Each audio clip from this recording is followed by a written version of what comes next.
You think you know the puppet's story in the FNAF 2 movie? Well, think again. Whether you've played the games or not, what if everything you believed about this iconic character's origins was just a fraction of the truth? Well, get ready to have your mind blown in today's video as we uncover the true story of the puppet and how it fits into the FNAF universe's lore. Now, immediately, let's not get confused here. The game's lore versus the film's lore are two different things entirely, two different beasts. But that doesn't mean they can't be used to solve each other's stories. And the puppet is no exception here. Now, if you've played the games, you will know all about the puppet and its appearance in FNAF 2 as one of the main antagonists. Oh, and let's not forget, it's also referred to as the marionette. And if you don't know, in the games, the puppet is basically haunted by Charlotte Emily, who was killed by William Afton himself. The puppet was a robot initially designed to protect children inside of the pizzerias, and when Charlotte Emily was locked outside, as we see in one of the game minigames, William Afton comes along, kills her, and the puppet couldn't save her. Eventually, the puppet gets let out of the box, goes outside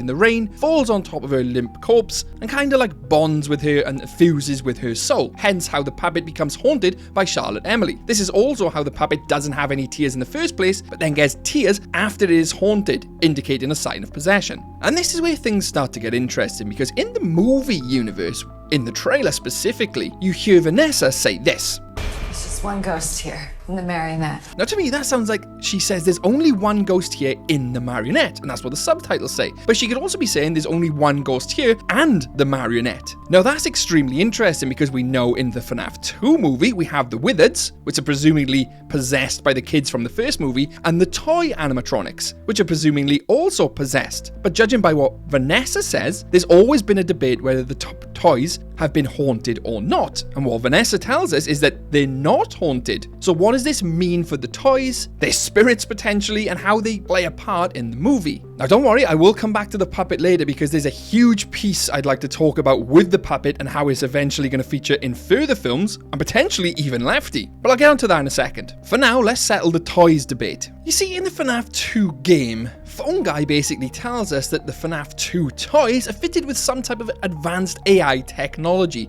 and linked to a criminal database. But most importantly, they're all tied into some kind of criminal database so they can detect a predator a mile away. Heck, we should be paying them to guard you. Basically meaning that if anyone who's on a database comes into the pizzeria, the animatronics are literally going to alert either A, the authorities, or B, throw them out themselves. Which is interesting, and we'll come back to that later. But what if the movie is trying to tell us that the FNAF 2 toy animatronics were never haunted in the first place, but their AI went rogue? I mean, imagine some type of petty criminal who'd served their time came into the pizzeria for, I don't know, let's say shoplifting, something like that. The toys pick it up on their database and decide they're going to throw them out? Or even worse, they take their program into the extreme and start hunting down the criminals, not just in the pizzeria, but outside of the pizzeria as well. This is something we actually see in the trailer, the toys outside of their normal environment. That would then explain their weird-like behavior. They weren't driven by souls as such, they were driven by AI. But then hang on, I thought of something else entirely. During the FNAF 2 movie trailer, we see the puppet kind of like possess a woman? What if the puppet was actually possessing and controlling the toy animatronics with their AI? That would then make sense why Vanessa says there's only one soul here, or one haunting here, and that's the marionette. She's controlling the toys. And could that then have been the case with the FNAF 2 game? I mean, some of the lore then starts to cross over. You see, the puppet's natural origins were protecting the children inside the pizzeria. That's what the puppet was built for. Obviously, after it gets taken over by the soul of Charlotte Emily, they kind of merge together. So could now her soul and the programming of the puppet's AI be protecting the Wizards, the children as she sees them, inside of the pizzeria? That's why she started to control the toy animatronics to protect the Wizards as such. You see, in one of the pieces of dialogue in the game, she actually says she's protective of the others, clearly referring to the other children murdered by William Afton, who possessed the animatronics, Freddy, Bonnie, Chica, Foxy, which I would say would be the Wizards at that point. And the toys are not possessed. She's literally just controlling them herself to protect them from other vandals, scavengers, mystery ghost hunters like we see in the FNAF 2 trailer. be paranormal investigators. That's why she starts attacking random people. You see, the puppet initially was also fitted with the same type of facial recognition software that the toys were fitted with, the ones linked to the criminal database. So now the puppet can also see how bad some of the people are, not just in the pizzeria, but outside in the real world as well. This then again links full circle with her wanting to protect the children, and she's linked with the criminal database. She can spot any type of criminal or predator a mile away. And perhaps the programming goes too far and they leave the pizzeria and start hunting of their own accord, hunting down criminals just out in the local community. And that's how we see them literally out and about. We know we see Henry Emily in the FNAF 2 movie. Whether that's a flashback or in current day, it's hard to tell at this point. But Henry Emily was obviously Charlotte Emily's father. And Charlotte's inside of the puppet. And in the games, he's well aware that Charlotte's soul is inside of the puppet, and eventually develops a animatronic to try and contain her. I'll get onto that in a second. But in the movie universe, is he also aware that she's inside of this puppet? Well, if William Afton himself was aware of the children's souls inside of the animatronics in the first movie, I'm pretty sure that Henry would also be aware of the same type of spiritual possession, which will lead into the later movies of them trying to contain the puppet. Because let's not forget, in this movie, how are they going to contain the puppet? They're just going to abandon it like they did in the first movie, which would kind of seem like a bit of a cop-out because that's what happened at the end of FNAF 1. We don't want the same thing to happen at the end of FNAF 2. In terms of the movies, I mean. And it's at this point where I'd like to say that the movie could actually be solving FNAF 2 game's lore here. I mean, there's always been an issue of the wizards and the toys, whether the toys were haunted or not. And the movie could just be answering that the fact is they're not haunted, it's just the AI and they're being controlled by the puppet. But is that just the FNAF 2 movie universe or the games?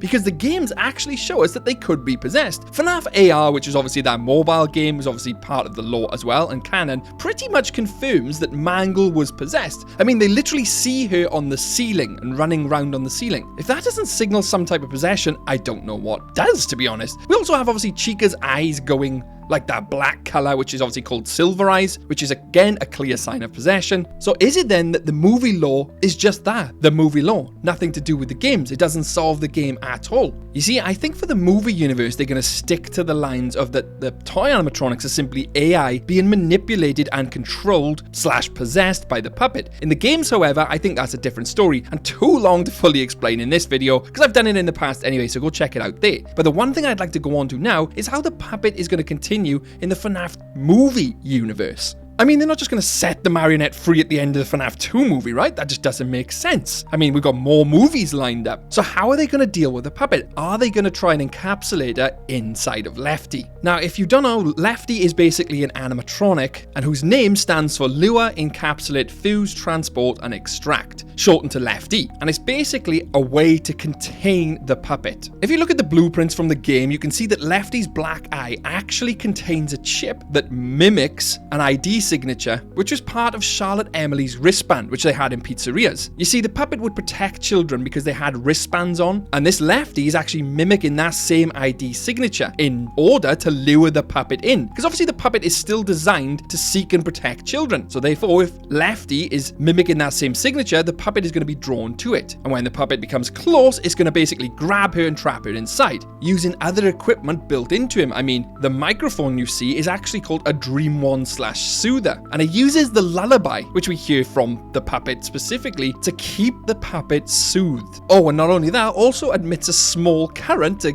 again, keep it kind of subdued. To me, that doesn't sound like a very nice fit. Well, Henry Emily decided to do this to his daughter so he could capture her, bring her to a place where he can literally burn her alive and set her soul free. Sounds kind of messed up to me, but, that's FNAF. Which brings me on to my next point. Will we see Lefty in the FNAF movie universe? Unless they decide to completely skip that step and burn the puppet alive in one of the burning of the buildings. Could happen, but it's not a very nice way to go. I think we will see an ending where they set all the children's souls free from the original animatronics in FNAF 1, from the puppet potentially. I don't think they're going to introduce another set of killings inside of the toys. I do genuinely think they're just going to be AI controlled by the puppet. It makes sense. I don't think that's going to fit in with the game's lore necessarily, but it can can help solve it if you want to go down that route of the toys just being simply AI. But I'm not going to get into that today because I've done it on previous videos, which I do recommend checking out after this video if you want more lore on the toys. But what do you think on this theory? Are the toys haunted, possessed, or are they not? In terms of the movie, and if you will, in terms of the games, I'd love to know your thoughts on this in the comment section below. Don't forget to like the video if you enjoyed it. Please hit that like button and subscribe for plenty more FNAF content coming up. We release a video like this every single week, bare minimum, and hype the video to get it out to fellow FNAF theorists. Massive thanks to the Fazbear Entertainment employees who are on screen now: Lauren, Rena Fox, Samet Junior Tapia, Queen Bubbles, and our Twisted Fazbear CEOs Rock Nigel, Bubsalicious, and Penguin Lover 12. Thanks for being a valued member of the Fazbear team. I'm Twisted Animatronic. Stay safe out there, superstars.